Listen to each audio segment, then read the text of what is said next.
저는 고등학교에 재학 중인 고등학생입니다. 갑작스럽지만 여러분은 학교 화장실에 대해 어떻게 생각하시나요? 요즘은 깨끗한 화장실도 늘어났을지 모르지만 기본적으로 학교 화장실은 어둡고 냄새나고 무서운 곳이지요. 쉬는 시간이 되어 다 같이 시끌벅적하게 사용할 때는 괜찮지만 실수로 방과 후에 혼자 들어가기라도 하면 아무도 없다는 걸 알면서도 괜히 뒤를 돌아보게 된다거나 서늘한 공기가 발끝에서 등줄기까지 스며들고 내 심장 박동 소리가 묘하게 빠르게 들리거나 수도꼭지에서 물 떨어지는 소리 하나에도 깜짝 놀라 움찔해버리고 나죠. 혹시 여러분도 그런 경험 없으신가요? 제가 오늘 이야기하고 싶은 건 그런 조용한 화장실에 대한 이야기입니다. 여름방학이 시작된 직후의 일입니다. 우리 학교 도서관은 여름방학에도 학생들을 대상으로 운영을 하고 있었어요. 방학 전에 소설책을 빌렸던 저는 그 다음 편을 구하러 학교를 방문했죠. 운동장에서는 방학임에도 불구하고 야구부가 운동하는 소리가 들려왔고 쩌렁쩌렁한 목소리와 함께 시원한 배팅 소리가 들려왔습니다. 여름하늘은 왜 그렇게 소리가 잘 울리는 걸까요? 찡 하고 그 아지랑이처럼 울리는 소리요. 기분이 좋을 때는 상쾌하게 느껴지지만 저는 남들보다 조금 더위를 많이 타거든요. 몸이 녹아내리는 게 아닐까 싶을 정도로 뜨거운 햇볕 아래에서 그 쨍한 소리는 묘하게 고막 깊숙이까지 울려 퍼졌어요. 저는 마치 그 소리를 피하듯 학교 안으로 도망쳤죠.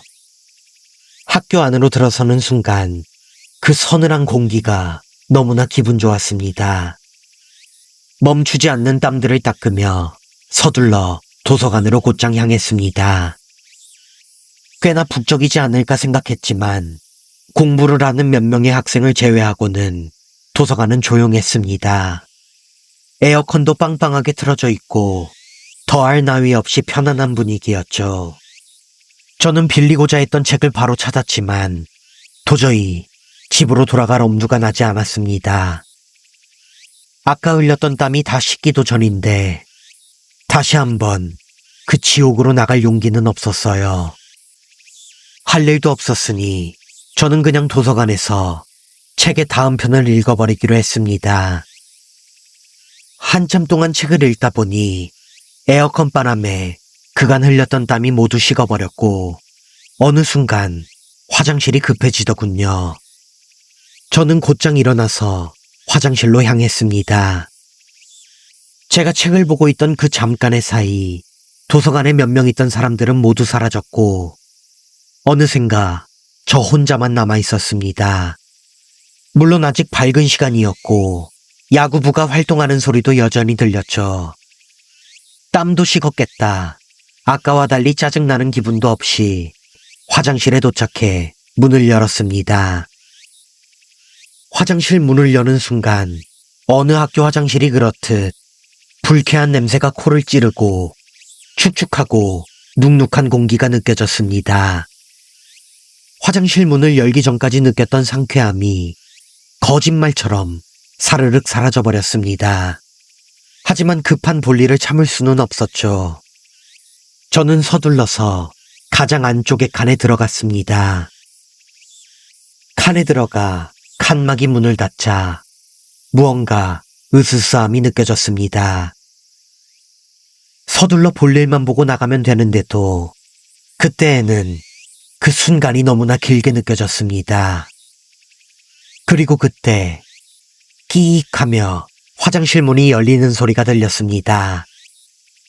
학교에 아무도 없었던 건 아닌가 봅니다. 누군지도 모르는 그 사람에게 저는 묘한 안정감을 받을 수 있었습니다. 이 으스스한 화장실에 혼자가 아니라는 것만으로도 갑자기 안도감이 몰려오고 편안해진 기분이 들었습니다. 드디어 안심하고 볼일을 보려고 했습니다. 하지만 그때 저는 묘한 것을 눈치챘습니다. 발이었습니다.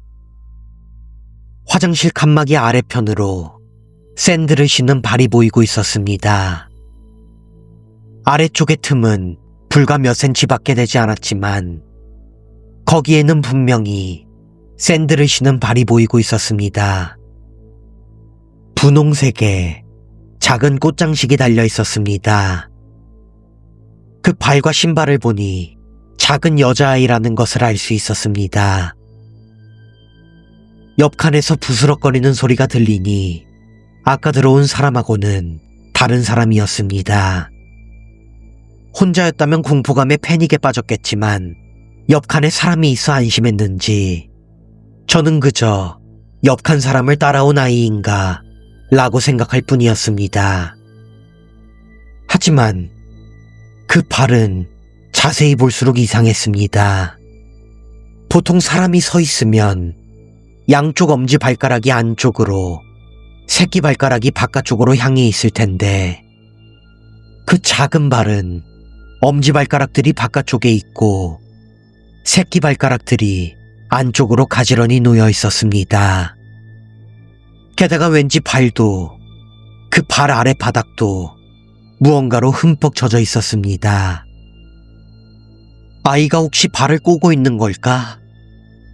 아니면 뭔가 몸이 유연한 아이인가? 라고 애써 생각했습니다. 하지만 그렇다고 해도 그 정체를 모를 발에 저는 점점 소름이 끼쳤습니다. 그렇게 보던 볼일도 멈추고 그 발을 쳐다보고 있었는데 갑자기 노크 소리가 울렸습니다. 저는 저도 모르게 비명을 지를 뻔했습니다. 하지만 본능적으로 입을 틀어막고 필사적으로 숨을 삼켰죠. 노크의 주인공은 분명 그 샌들을 신은 여자아이일 거라고 생각했습니다. 아무리 작은 화장실이라고 해도 화장실의 칸은 5개는 있습니다. 사용하지 않는 칸이라면 문이 열려 있을 테고, 물론 저와 옆 칸 외에는 문이 모두 열려 있을 것입니다. 그런데 굳이 여자아이는 제 칸에, 그것도 사용 중인 칸에, 그것도 제일 안쪽에 있는 칸에 노크를 하고 있는 것입니다. 저는 그 노크에 대답하지 않았습니다. 인간의 본능이었을까요? 아니면 그 불길한 느낌 때문이었을까요? 제가 계속해서 숨소리조차 내고 있지 않자 그 발은 천천히 옆칸으로 이동했습니다. 아, 역시 옆칸 사람과 함께 온 아이구나 라고 스스로를 납득시키면서 저는 떨리는 심장을 가라앉히기 위해 노력했습니다. 그리고 그 발이 보이지 않자 저는 참던 볼일을 서둘러 마치고 마음을 다잡고 칸막이 문을 열었습니다. 그리고 그곳에는 아무도 없었습니다. 또다시 공포감이 차올랐지만 아까 본 그 작은 발로는 움직이더라도 소리가 들리지 않을 수도 있겠다 생각하며 깊게 생각하지 않으려 애쓰며 서둘러 세면대로 향했습니다. 그리고 손을 씻고 있는데 아까 그 노크 소리가 들렸습니다. 분명 칸막이 밖에서 나는 노크 소리였습니다. 공포로 정신이 집중된 탓에 바로 알 수 있었습니다. 그 노크 소리는 제 옆칸 칸막이 밖에서 선명하게 들려오고 있었습니다. 저는 고개를 들어 황급히 거울을 바라봤지만 오히려 제 공포감은 더욱 커져버렸습니다. 거울로 보는 칸막이 문에는 닫힌 칸막이 문을 제외하고는 그 누구의 모습도 비치고 있지 않았기 때문입니다. 세면대 수도꼭지에 물을 잠그지도 못한 채 제가 얼어붙어 있는 동안 그 바깥의 노크 소리는 계속 이어졌고 이어서 칸막이 안에 있던 그 사람이 노크로 대답했습니다. 그리고 바로 그때였습니다.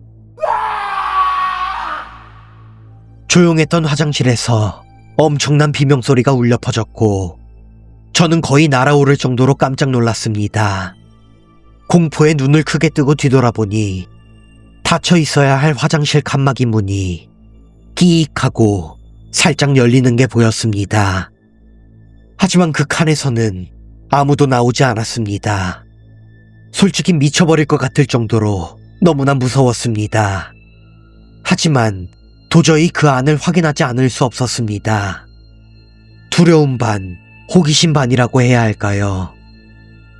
저는 비틀거리는 다리를 겨우 부여잡고 천천히 다가가 칸막이 문에 손을 뻗었습니다. 살짝 열린 문은 스르륵 막힘없이 열렸습니다. 저는 저도 모르게 비명을 지르고 입을 틀어막았습니다.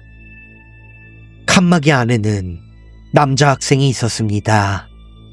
하지만 그의 다리는 심하게 뒤틀려 있었고 게다가 왠지 모르게 온몸이 흠뻑 젖어 있었습니다. 그렇게 변기에 앉아 힘없이 덜덜 떨고 있는 모습을 보고 저는 그 남자가 아직 살아있다는 것을 깨달았습니다. 저는 곧장 교무실로 뛰어갔고 선생님을 불러왔습니다. 그리고 그는 그대로 구급차에 실려갔습니다. 그 후의 일은 그 남자가 어떻게 되었는지는 저는 알지 못합니다. 그 남자아이의 이름도 그가 몇 학년 몇 반인지도 알아내는 것은 어려웠습니다. 여름방학이었기에 다른 친구들이 누구인지도 알 수 없었고요. 하지만 남자애가 죽었다면 분명 소란스러웠을 테니까 아마 무사했을 거라고 생각합니다. 그리고 여름방학이 끝난 뒤 저는 제 친구에게 이런 이야기를 들었습니다. 보통 학교 옥상에는 저수조가 있다고 합니다. 화장실 물이나 세면대 물 같은 것은 거기서 끌어온다고 하는데요. 아주 오래전에 학교에 몰래 들어와 놀던 여자아이가 실수로 그 안에 빠져버린 적이 있다고 합니다. 빠질 때 발을 삐끗해서 기어 올라올 수도 없이 그대로 익사해버렸다고 합니다. 그리고 사고가 난 게 마침 여름방학이어서 불쌍하게도 여자아이는 아무도 알아채지 못한 채 한참 동안 저수조에 잠겨 있었다고 하는데요. 그 후 저수조와 연결된 화장실에 여자아이가 나타나게 된다고 합니다. 자신이 여기 있다고 호소하듯이 인적이 드물 때 화장실에 나타난다고 합니다. 그녀는 아무도 알아채지 못한 채 혼자 죽은 것이 너무나 외로웠던 것이죠. 그리고 여자아이가 나타나면 반드시 문을 두드린다고 합니다. 그리고 그에 대답하면 결국 그 여자아이와 같은 일을 당하게 된다고 합니다. 혼자 그런 일을 당한 것이 그 아이는 너무나 외로웠던 것이었겠죠.